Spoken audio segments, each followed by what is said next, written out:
لگتی مگر تجھ سے راز و نیاز کے ساتھ۔ چنانچہ ایک بزرگ فرماتے ہیں کہ میں ایک باندی لے کے آیا جو دیکھنے میں بہت کمزور سی تھی، بیمار لگتی تھی۔ میں نے کہا کہ چلو میرے گھر کے کاموں میں یہ ہیلپ کر دیا کرے گی۔ وہ میرے گھر آئی، سارا دن میرے کاموں میں مصروف رہتی۔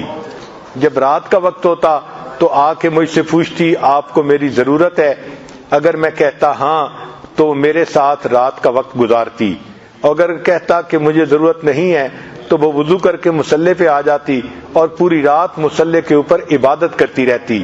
میں حیران ہوتا، یہ سارا دن دنیاوی مالک کی خدمت کرتی ہے اور ساری رات اپنے مالک حقیقی کی عبادت میں لگی رہتی ہے۔ فرماتے ہیں کہ ایک مرتبہ وہ میرا بستر بنا رہی تھی تو میں نے اس کو دیکھا تو وہ مجھے پوچھنے لگی کہ کیا آپ کا بھی کوئی مالک ہے؟ میں نے کہا ہاں میرا بھی مالک ہے۔ پھر کہنے لگی اگر آپ کا مالک ہے تو آپ ساری رات پھر اس کے سامنے سوتے کیوں ہیں، اس کے ساتھ راز و نیاز کی باتیں کیوں نہیں کرتے؟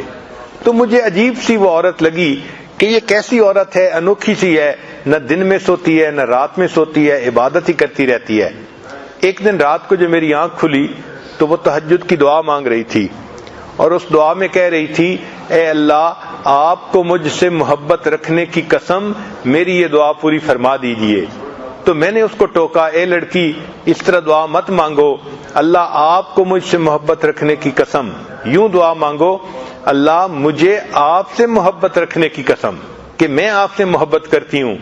جب میں نے یہ بات کی تو وہ تو ناراض ہونے لگ گئی، کہنے لگی نہیں میں تو یہی کہوں گی اللہ آپ کو مجھ سے محبت رکھنے کی قسم، اور اس کی دلیل یہ ہے اگر اللہ کو مجھ سے محبت نہ ہوتی تو مجھے ساری رات مصلے پہ نہ بٹھاتا اور تجھے ساری رات بستر پہ نہ سلاتا۔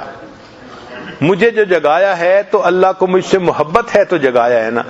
تو اللہ کو جب بندے سے محبت ہوتی ہے اللہ تعالیٰ اس کو تہجد کی ضرور توفیق دے دیتے ہیں۔ تو عام لوگ دن میں 5 نمازوں کا اہتمام کرتے ہیں، جو محبت کے راستے کا سفر کرنے والے سالک ہوتے ہیں وہ تہجد کا اہتمام بھی اسی طرح کرتے ہیں جس طرح عام لوگ فرض نمازوں کا اہتمام کرتے ہیں۔ اللہ تعالیٰ ہمیں رات کی عبادت کی بھی توفیق عطا فرمائے اور اللہ تعالیٰ ہماری نیند میں برکت ڈال دے۔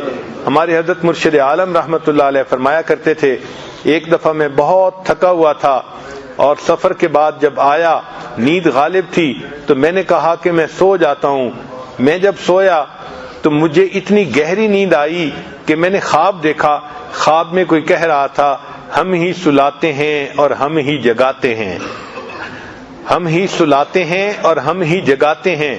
فرماتے ہیں میری آنکھ کھل گئی، میں بالکل فریش تھا، پھر اس کے بعد میں نے وضو کیا اور کام کیا، جب میں نے دیکھا تو میری نیند صرف 10 منٹ کی ہوئی تھی۔ تو اللہ تعالیٰ کی جب رحمت ہوتی ہے اللہ تعالیٰ 10 منٹ میں انسان کی نیند ایسی کر دیتے ہیں کہ اس کے سائیکل مکمل ہونے کے بعد وہ بندہ بالکل فریش اٹھ جاتا ہے۔ ہمارے حضرت رحمۃ اللہ فرمایا کرتے تھے میری نیند تو مرغے کی نیند ہے۔ مرغے کو دیکھا کہ وہ چلتا ہوتا ہے نا تو چلتے چلتے ایک قدم آگے بڑھاتا ہے اور کھڑے کھڑے تھوڑی دیر سو جاتا ہے، پھر چلنا شروع کر دیتا ہے۔ حضرت رحمۃ اللہ فرمایا کرتے تھے میری نیند بھی ایسی ہے۔ تو اللہ والوں کو اللہ نیند پہ ایسا کنٹرول دے دیتے ہیں کہ وہ کئی دفعہ کہہ کے سوتے ہیں کہ میں 15 منٹ کے لیے سو رہا ہوں، اور ان کے دل میں ایسی ان کے جسم میں کلاک فٹ ہوتی ہے کہ 15 منٹ میں نیند بھی مکمل ہوتی ہے اور وہ خود بخود اٹھ بھی